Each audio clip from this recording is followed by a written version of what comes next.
좋은 일기이다. 좋은 일기라도 하늘에 구름 한 점 없는 우리 사람으로서는 감히 접근 못할 위험을 가지고 높이서 우리 조그만 사람을 비웃는 듯이 내려다보는 그런 교만한 하늘은 아니고 가장 우리 사람 위 이해자인 듯이 낮춤 뭉글뭉글 엉기는 분홍빛 구름으로서 우리와 서로 손목을 잡자는 그런 하늘이다. 사랑의 하늘이다.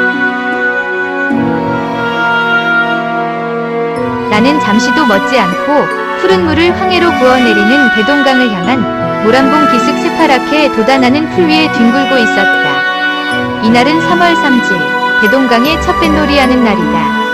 까맣게 내려다 보이는 물 위에는 별결이 반짝이는 물결을 푸른 놀이배들이 타고 넘으며 거기서는 봄 향기에 취한 형형색색의 선율이 우단보다도 부드러운 봄 공기를 흔들면서 날아온다.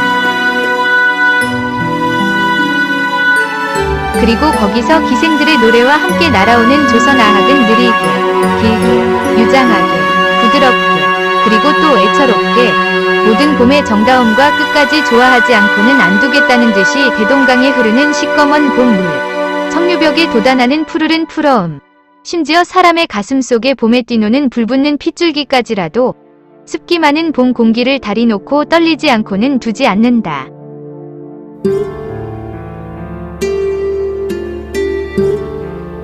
봄이다. 봄이 왔다. 부드럽게 부는 조그만 바람이 시꺼먼 조선소를 꿰며 또는 돋아나는 풀을 스치고 지나갈 때의 그 음악은 다른 데서는 듣지 못할 아름다운 음악이다.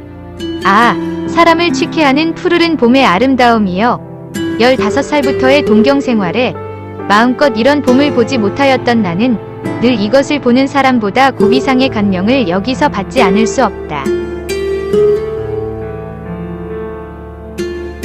평양성 내에는 겨우 툭툭 터진 땅을 헤치면 파릇파릇 돋아나는 나무 새기와 돋아나려는 버들의 어음으로 봄이 온 줄 알 뿐 아직 완전히 봄이 안 이르렀지만 이 모란봉 일대와 대동강을 넘어 보이는 가나안 옥토를 연상시키는 장림에는 마음껏 봄의 정다움이 이르렀다. 그리고 또 꽤 자란 밀보리들로 새파랗게 장식한 장림의 그 푸른 빛, 만족한 웃음을 띠고 그 벌에 서서 내다보는 농부의 모양은 보지 않아도 생각할 수가 있다. 구름은 자꾸 하늘을 날아다니는 모양이다. 그 밀 위에 비치었던 구름의 그림자는 그 구름과 함께 저편으로 물러가며 거기는 세계를 아까 만들어 놓은 것 같은 새로운 녹빛이 퍼져나간다. 바람이나 조금 부는 때는 그 잘 자란 밀들은 물결같이 누웠다 일어났다. 일록일청으로 춤을 춘다. 그리고 봄의 한가함을 찬송하는 솔개들은 높은 하늘에서 동그라미를 그리면서 더욱 더 아름다운 봄의 향그러운 정취를 더한다. 따스한 봄정의 솟아날이다. 따스한 봄정의 솟아날이다. 나는 두어 번 소리나게 읊은 뒤에 담배를 붙여 물었다. 담뱃내는 무럭무럭 하늘로 올라간다. 하늘에도 봄이 왔다.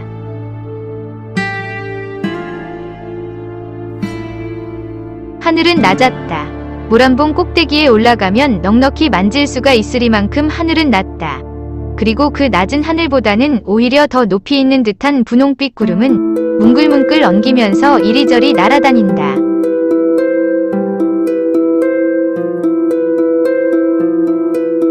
나는 이러한 아름다운 봄 경치에 이렇게 마음껏 봄의 속삭임을 들을 때는 언제든 유토피아를 아니 생각할 수 없다. 우리가 시시각각으로 애를 쓰며 수고하는 것은 그 목적은 무엇인가? 역시 유토피아 건설에 있지 않을까? 유토피아를 생각할 때는 언제든 그 위대한 인격의 소유자며 사람의 위대함을 끝까지 즐긴 진나라 시왕, 진시황을 생각지 않을 수 없다. 우리가 어찌하면 죽지를 아니할까 하여 소년 300을 배를 태워 불사약을 구하러 떠나보내며 예술의 사치를 다하여 아방궁을 지으며 매일 신하 몇천 명과 잔치로서 즐기며 이리하여 여기 한 유토피아를 세우려던 시황은 몇만의 역사가가 어떻다고 욕을 하든 그는 정말로 인생의 향락자며 역사 이후에 제일 큰 위인이라고 할 수가 있다. 그만한 순전한 용기 있는 사람이 있고야 우리 인류의 역사는 끝이 날지라도 한 사람을 가졌었다고 할 수 있다. 큰 사람이었었다 하면서 나는 머리를 들었다. 이때다 비자묘 근처에서 무슨 슬픈 음률이 봄 공기를 진동시키며 날아오는 것이 들렸다. 나는 무심코 귀를 기울였다. 영유 배따라기다. 그것도 웬만한 광대나 기생은 발꿈치에도 미치지 못하리만큼 그만큼 그 배따라기의 주인은 잘 부르는 사람이었다. 비나이다. 비나이다. 산천후토 1월성신 하나님전 비나이다. 신락 같은 우리 목숨 살려달라 비나이다. 에야 어그여지야. 여기까지 이르렀을 때에 저편 아래 물에서 장고 소리와 함께 기생의 노래가 울리어오며 배따라기는 그만 안 들리게 되었다. 나는 2년 전 한여름을 영유서 지내본 일이 있다. 배따라기의 본고장인 영유를 몇 달 있어본 사람은 그 배따라기에 대하여 언제든 한 속절없는 애처로움을 깨달을 것이다. 영유. 이름은 모르지만 산에 올라가서 내려다보면 앞은 망망한 황해이니 그곳 저녁 때의 경치는 한 번 본 사람은 영구히 잊을 수가 없으리라. 불덩이 같은 커다란 시뻘건 해가 남실남실 넘치는 바다에 도로 빠질 듯 도로 솟아오를 듯 춤을 추며 거기서 때때로 보이지 않는 배에서 배따라기만 슬프게 날아오는 것을 들을 때엔 눈물 많은 나는 때때로 눈물을 흘렸다. 이러고 와서 어떤 원의 아내가 자기의 모든 영화를 낡은 신같이 내어 던지고 뱃사람과 정처 없는 물길을 떠났다 함도 믿지 못할 말이랄 수가 없다. 영유서 돌아온 뒤에도 그 배따라기는 내 마음에 깊이 새기어져 잊을 수가 없었고 언제 한번 다시 영유를 가서 그 노래를 한 번 더 들어보고 그 경치를 다시 한번 보고 싶은 생각이 늘 떠나지를 않았다. 장고 소리와 기생의 노래는 먹고 배따라기만 부슬프게 날아온다. 결결이 부는 바람으로 말미암아 때때로는 들을 수가 없으되 나의 기억과 곡조를 종합하여 들은 배따라기는 이 대목이다. 강변에 나왔다가 나를 보더니만 혼비백산하여 꿈인지 생시인지 와르륵 달려들어 섬섬옥수로 붙여잡고 호천만극하는 말이 하늘로서 떨어지며 땅으로서 솟아난다. 바람결에 묻어오고 구름길에 새어왔나. 이리 서로 붙들고 울음 울제. 인이 제인이며 일가 친척이 모두 모여.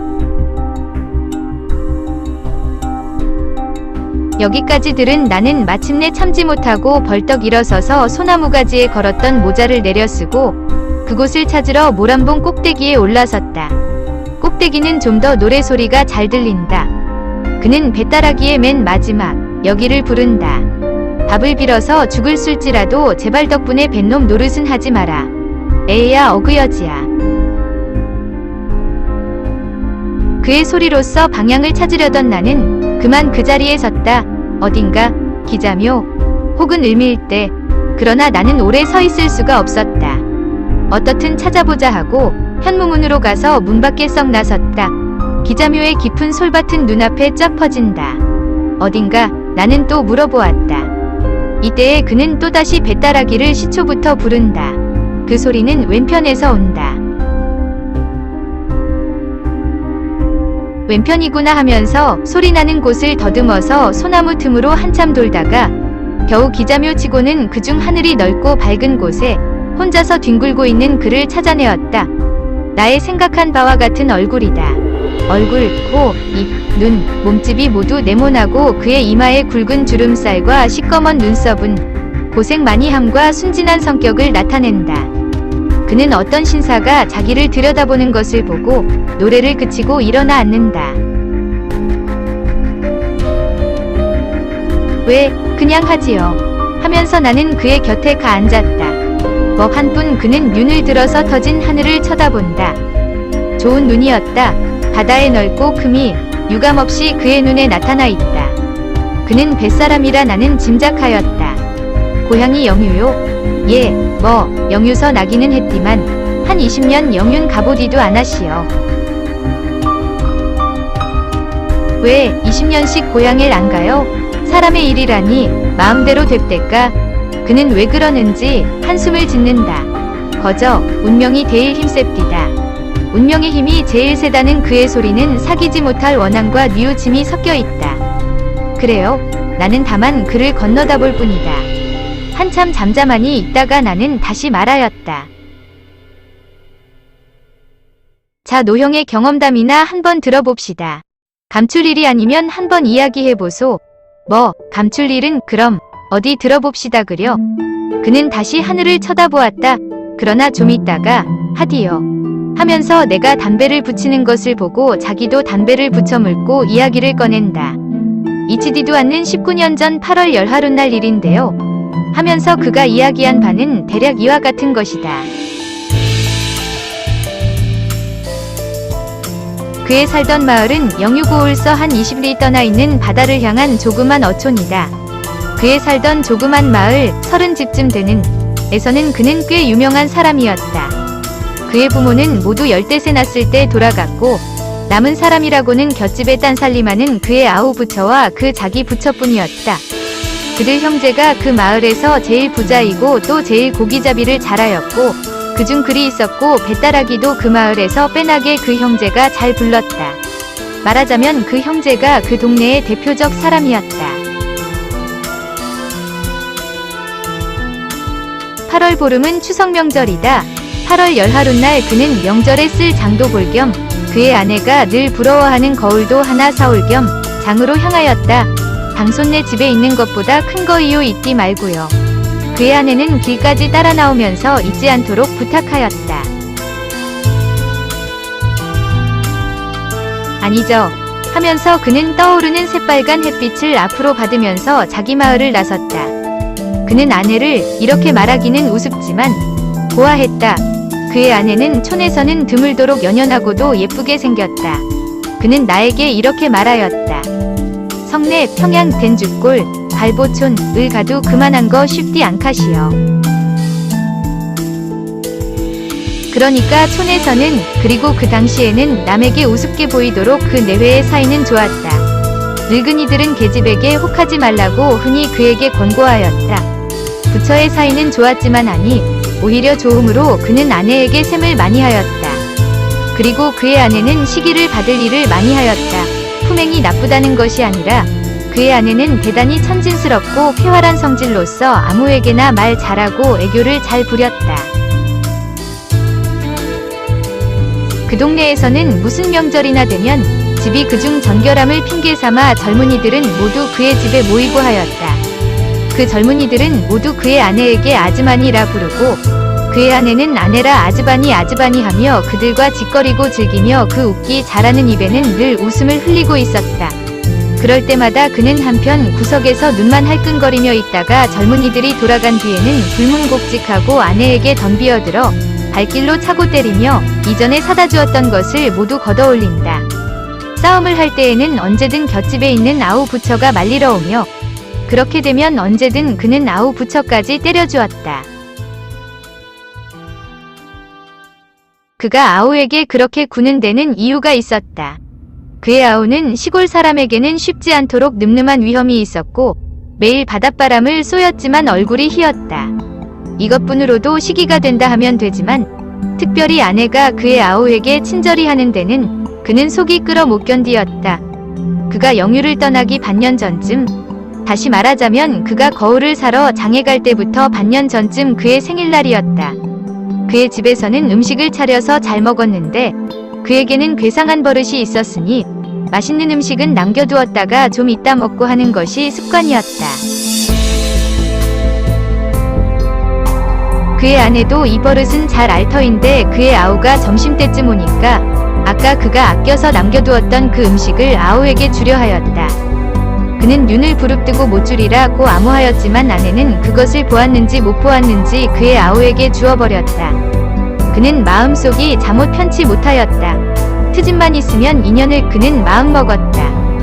그의 아내는 시아우에게 상을 준 뒤에 물러오다가 그만 그의 발을 조금 밟았다. 인연, 그는 힘껏 발을 들어서 아내를 냅다 찼다. 그의 아내는 상위에 거꾸러졌다가 일어난다. 인연, 사나이 발을 짓밟는 년이 어디 있어? 거 좀 밟아서 발이 부러뜨실까? 아내는 낯이 새빨개져서 울음 섞인 소리로 고함친다. 인연, 말대답이 그는 일어서서 아내의 머리채를 휘어잡았다. 형님, 왜 이리십니까? 아우가 일어서면서 그를 붙잡았다. 가만히 있거라, 이놈의 자식. 하며 그는 아우를 밀친 뒤에 아내를 되는 대로 내리찌었다. 죽일 년, 2년, 나가거라, 죽여라, 죽여라. 난 죽어도 이 집에선 못 나가. 못 나가디 않고. 네 집이게 이때다. 그의 마음에는 급 못 나가겠다. 는 아내의 마음이 폭 들이박혔다. 그 이상 때리기가 싫었다. 우두커니 눈만 흘끼고 있다가 그는 망할년, 그럼 내가 나갈라 하고 그만 문 밖으로 뛰어나와서 형님 어디 갑니까? 하는 아우의 말에는 대답도 안 하고 곁동네 탁주 집으로 뒤도 안 돌아보고 가서 거기 있는 술 파는 계집과 술상 앞에 마주 앉았다. 그날 저녁 얼근이 취한 그는 아내를 위하여 떡을 한 도넛이 사가지고 집으로 돌아왔다. 이리하여 또 서너 달은 평화가 이르렀다. 그러나 이 평화가 언제까지든 계속될 수가 없었다. 그의 아우로 말미암아 또 평화는 쪼개져 나갔다. 5월 초승부터 영유고울 출입이 잦던 그의 아우는 5월 금음께부터는 고을서 며칠씩 묵어오는 일이 많았다. 함께 고을에 첩을 얻어두었다는 소문이 퍼졌다. 이 소문이 있은 뒤는 아내는 그의 아우가 고을 들어가는 것을 벌레보다도 더 싫어하고 며칠 묵어서 오는 때면 곧 아우의 집으로 가서 그와 단판을 하며 심지어 동서되는 아우의 처에까지 못 가게 하지 않는다고 싸우는 일이 있었다. 7월 초승께 그의 아우는 고을에 들어가서 열흘쯤 묵어온 일이 있었다. 이때도 전과 같이 그의 아내는 그의 아우며 개수와 싸우다 못하여 마침내 그에게까지 와서 아우가 그런 못된 데를 다니는 것을 그냥 둔다고 해보자 한다. 그 꼴을 곱게 보지 않았던 그는 첫마디로 고함을 쳤다. 내게 상관이 무해가? 듣기 싫다. 못난 뚱이. 아우가 그런 데를 댕기는 걸 말리디도 못하고 분김에 이렇게 그의 아내는 고함쳤다. 2년, 무월. 그는 벌떡 일어섰다. 못난 뚱이. 그 말이 채 끝나기 전에 그의 아내는 악소리와 함께 그 자리에 거꾸러졌다. 2년, 사나이게 그따윗 말버릇 어디서 배완? 애미네 때리는 건 어디서 배웠노? 못난 뚱이. 그의 아내는 울음소리로 부르짖었다. 상년 그냥 나갈. 우리 집에 있디 말고 나갈. 그는 내리찌으면서 부르짖었다. 그리고 아내를 문을 열고 밀쳤다. 나가디 않으리. 하고 그의 아내는 울면서 뛰어나갔다. 망한 년 토하는 듯이 중얼거리고 그는 그 자리에 주저앉았다. 그의 아내는 해가 져서 어두워져도 돌아오지 않았다. 일단 내어 쫓기는 하였지만 그는 아내의 돌아옴을 기다리고 있었다. 어두워져서도 그는 불도 안 켜고 성이 나서 우들우들 떨면서 아내의 돌아오기를 기다렸다. 그러나 그의 아내의 참 기쁜 듯이 웃는 소리가 그의 아우의 집에서 밤새도록 울리었다. 그는 움쩍도 안 하고 그 자리에 앉아서 밤을 새운 뒤에 새벽 동터올 때 아내와 아우를 죽이려고 부엌에 가서 식칼을 가지고 들어와서 문을 벌컥 열었다. 그의 아내로서 마냥 근심스러운 얼굴을 하고 그 문 밖에 우두커니 서서 문을 들여다보고 있지 않았다면 그는 아내와 아우를 죽이고야 말았으리라. 그는 아내를 보는 순간 마음에 가득 차는 사랑을 깨달으면서 칼을 내던지고 뛰어나가서 아내의 머리채를 휘어잡고 인연하면서 들어와서 뺨을 물어뜯으면서 함께 이리저리 자빠져서 둥글었다. 그런 이야기는 다 하려면 끝이 없으되 다만 그의 아내 그의 아우 세 사람의 삼각관계는 대략 이와 같았다. 거울은 마침 장의 마음에 맞는 것이 있었다. 지금 것과 대보면 어떤 때는 코도 크게 보이고 입이 작게도 보이는 것이지만 그 당시에는 그리고 그런 촌에서는 둘도 없는 비물이었다. 거울을 사가지고 장을 본 뒤에 그는 이 거울을 아내에게 주면 그 기뻐할 모양을 생각하며 새빨간 저녁 햇빛을 받는 넘치는 듯한 바다를 안고 자기 집으로 늘 들러오던 탁주집에도 안 들러서 돌아왔다. 그러나 그가 그의 집 방 안에 들어설 때에는 뜻도 안 하였던 광경이 그의 눈에 벌어져 있었다. 방 가운데는 떡상이 있고 그의 아우는 수건이 벗어져서 목 뒤로 늘어지고 저고리 고름이 모두 풀어져 가지고 한편 모퉁이에 서 있고 아내도 머리채가 모두 뒤로 늘어지고 치마가 배꼽 아래로 늘어지도록 되어 있으며 그의 아내와 아우는 그를 보고 어찌할 줄을 모르는 듯이 움직도 안 하고 서 있었다. 세 사람은 한참 동안 어이가 없어서 서 있었다. 그러나 좀 있다가 마침내 그의 아우가 겨우 말했다. 그놈의 쥐 어디 갔니? 쥐, 훌륭한 쥐 잡됐구나. 그는 말을 끝내지도 않고 짐을 벗어던지고 뛰어가서 아우의 멱살을 끌어잡았다. 형님, 정말 쥐가 쥐? 이놈, 형수하고 그런 쥐 잡는 놈이 어디 있니? 그는 아우를 따귀를 몇 대 때린 뒤에 등을 밀어서 문 밖에 내어 던졌다. 그런 뒤에 이제 자기에게 이를 매를 생각하고 우들우들 떨면서 아랫목에 서 있는 아내에게 달려들었다. 이년, 시아오와 그런 쥐 잡는 년이 어디 있어? 그는 아내를 거꾸로 때리고 함부로 내리찌었다. 정말 쥐가 아이 죽겠다. 이년, 너도 쥐, 죽어라. 그의 팔다리는 함부로 아내의 몸에 오르내렸다. 아이 죽같다. 정말 아까 적으니 시아오 왔기에 떡 자시라고 내놓았더니 듣기 싫다. 시아오 붙은 년이 무슨 잔소릴. 아이 정말이야요. 쥐가 한 마리 나 그냥 쥐 잡을래다가 샹년 죽어라. 물에라도 빠대 죽을. 그는 실컷 때린 뒤에 아내도 아우처럼 등을 밀어 쫓았다. 그 뒤에 그의 등으로 고기 배때기에 장사해라 토하였다. 분풀이는 실컷 하였지만 그래도 마음속이 잠옷 편치 못하였다.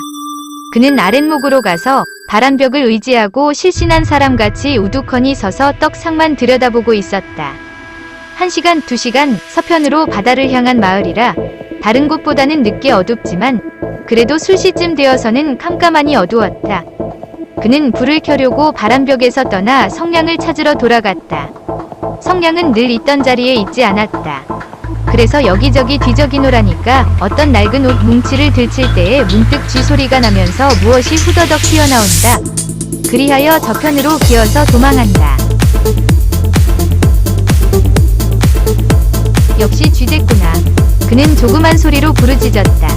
그리고 그만 그 자리에 맥없이 덜썩 주저앉았다. 아까 그가 보지 못한 때의 광경이 활동사진과 같이 그의 머리에 지나갔다. 아우가 집에를 온다. 아우에게 친절한 아내는 떡을 먹으라고 아우에게 떡상을 내놓는다. 그때 어디선가 쥐가 한 마리 뛰어나온다.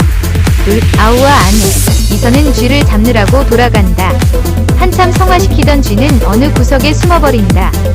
그들은 쥐를 찾느라고 두룩거린다. 그럴 때에 그가 집에 들어선 것이다. 상년, 좀 있으면 안 들어오리. 그는 억지로 마음먹고 그 자리에 들어누웠다. 그러나 아내는 밤이 가고 날이 밝기는커녕 해가 중천에 올라도 돌아오지를 않았다. 그는 차차 걱정이 나서 찾아보러 나섰다. 아우의 집에도 없었다. 동네를 모두 찾아보아도 본 사람도 없다 한다.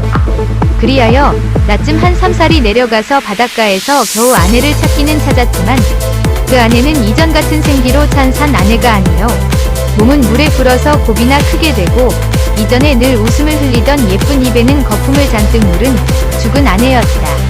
그는 아내를 얻고 집으로 돌아오기까지 정신이 없었다. 이튿날 간단하게 장사를 하였다. 뒤에 따라오는 아우의 얼굴에는 형님, 이게 웬일이오니까 하는 듯한 원망이 있었다. 장사를 지낸 이튿날부터 아우는 그 조그만 마을에서 없어졌다. 하루 이틀은 심상히 지냈지만 닷새가 지나도 아우는 돌아오지 않았다. 그래서 알아보니까 꼭 그의 아우같이 생긴 사람이 5, 6일 전에 맷산자 보따리를 하여 진 뒤에 시뻘건 저녁회를 등으로 받고 더벅더벅 동쪽으로 가더라 한다. 그리하여 열흘이 지나고 20날이 지났지만 한 번 떠난 그의 아우는 돌아올 길이 없고 혼자 남은 아우의 아내는 매일 한숨으로 세월을 보내게 되었다. 그도 이것을 잠자코 보고 있을 수가 없었다. 그 불행의 모든 죄는 그에게 있었다. 그도 마침내 뱃사람이 되어 적으나마 아내를 삼킨 바다와 늘 접근하며 가는 곳마다 아우의 소식을 알아보려고 어떤 배를 얻어 타고 물길을 나섰다. 그는 가는 곳마다 아우의 이름과 모습을 말하여 물었으나 아우의 소식은 알 수가 없었다. 이리하여 꿈결같이 10년을 지내서 9년 전 가을 탁탁히 낀 안개를 깨며 연한 바다를 지나가던 그의 배는 몹시 부는 바람으로 말미암아 파선을 하여 벗 몇 사람은 죽고 그는 정신을 잃고 물 위에 떠돌고 있었다. 그가 정신을 차린 때는 밤이었다. 그리고 어느덧 그는 뭇 위에 올라와 있었고 그를 말리우느라고 새빨갛게 피워놓은 불빛으로 자기를 간호하는 아우를 보았다. 그는 이상히도 놀라지 않고 천연하게 물었다. 너, 어떻게, 여기 완? 아우는 잠자코 한참 있다가 겨우 대답하였다. 형님, 거저 다 운명이 웬다. 따뜻한 불기운에 깜빡 잠이 들려다가 그는 화닥닥 깨면서 또 말했다. 10년 동안에 되게 파랬구나. 형님, 나도 변했거니와 형님도 몹시 늙으셨시다. 이 말을 꿈결같이 들으면서 그는 또 혼혼히 잠이 들었다.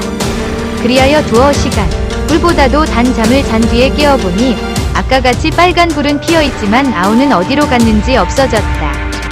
곁에 사람에게 물어보니까 아까 아우는 형의 얼굴을 물끄러미 한참 들여다보고 있다가 새빨간 불빛을 등으로 받으면서 더벅더벅 아무 말 없이 어두움 가운데로 사라졌다 한다.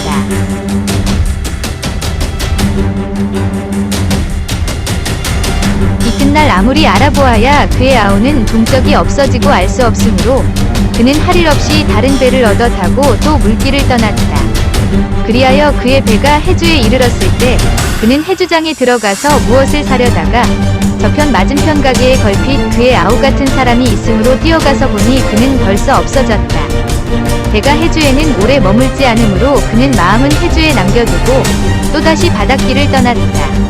그 뒤에 3년을 이리저리 돌아다녔어도 아우는 다시 볼 수가 없었다. 그리하여 3년을 지내서 지금부터 6년 전에 그의 탄 배가 강화도를 지날 날에 바다를 향한 가파로운 외편에서 바다를 향하여 날아오는 배따라기를 들었다. 그것도 어떤 구절과 곡조는 그의 아우 특식으로 변경된 그의 아우가 아니면 부를 사람이 없는 그 배따라기이다. 배가 강화도에는 머무르지 않아서 거저 지나갔으나 인천서 열흘쯤 머무르게 되었으므로 그는 곧 내려서 강화도로 건너가 보았다. 거기서 이리저리 찾아다니다가 어떤 조그만 객주집에서 물어보니 이름도 그의 아우요. 생긴 모습도 그의 아우인 사람이 묵어있기는 하였으나 사나흘 전에 도로 인천으로 갔다 한다. 그는 곧 돌아서서 인천으로 건너와서 찾아보았지만 그 조그만 인천서도 그의 아우를 찾을 바이 없었다. 그 뒤에 눈 오고 비 오며 6년이 지났지만 그는 다시 아우를 만나보지 못하고 아우의 생사까지도 알 수가 없다. 말을 끝낸 그의 눈에는 저녁해에 반사하여 몇 방울의 눈물이 반짝인다.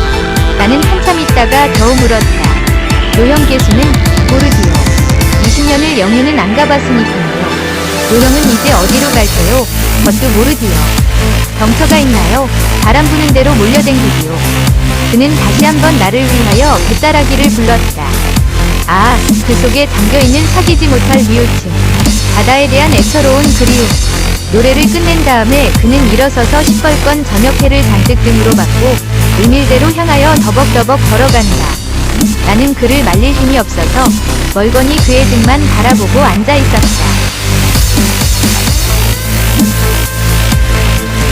그날 밤 집에 돌아와서도 그 배따라기와 그의 숙명적 경험담이 귀에 댕댕이 울리어서 잠을 못 이루고 이튿날 아침 깨어서 조반도 안 먹고 비자묘로 뛰어가서 또다시 그를 찾아보았다.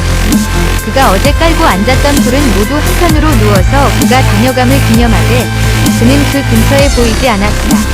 그러나 배따라기는 어디선가 댕댕이 울리어서 모든 소나무들을 떨리지 않고는 안 두겠다는 듯이 날아온다.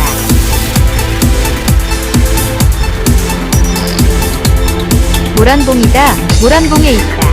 하고 나는 한숨에 모란봉으로 뛰어갔다. 모란봉에는 사람이 하나도 없다. 구병로에도 없다. 을밀대다. 하고 나는 다시 을밀대로 갔다. 을밀대에선 구병로를 연한 지옥까지 연한 듯한 골짜기에 물 한 방울을 안 새일이라고 빽빽이 난 소나무의 그 모든 잎잎은 떨리는 배따라기를 부르고 있지만 그는 여기도 있지 않다. 비자묘에 하늘을 향하여 퍼져나간 그 모든 소나무의 천만의 잎잎도 그 아래쪽 퍼진 천만의 풀들도 모두 그 배따라기를 슬프게 부르고 있지만 그는 이 조그만 모란봉 일대에서 찾을 수가 없었다. 강가에 나가서 알아보니 그의 배는 오늘 새벽에 떠났다 한다. 그 뒤에 여름과 가을이 가고 1년이 지나서 다시 봄이 이르렀을 때 잠깐 평양을 다녀간 그는 그 숙명적 경험담과 슬픈 뱃다라기를 두었을 뿐 다시 조그만 모란봉에 나타나지 않는다. 모란봉과 기자묘에 다시 봄이 이르러서 작년에 그가 깔고 앉아서 부러졌던 풀들도 다시 곱게 데까나서 자줏빛 꽃이 필요하지만 끝없는 뉘우침을 담은 한낱 뱃다라기로 하소연하는 그는 이 조그만 모란봉과 기자묘에서 다시 볼 수가 없었다. 다만 그가 남기고 간 뱃다라기만 추억하는 듯이 모든 잎이 속삭이고 있을 따름이다. 출처 1921년 6월 창조 제9호에 발표되었다. 그 이후 1948년 간행된 김동인 단편집 발가락이 닮았다에 수록되었다. 그 이후에는 감자와 함께 김동인 단편소설집으로 여러 도서가 간행되고 있다.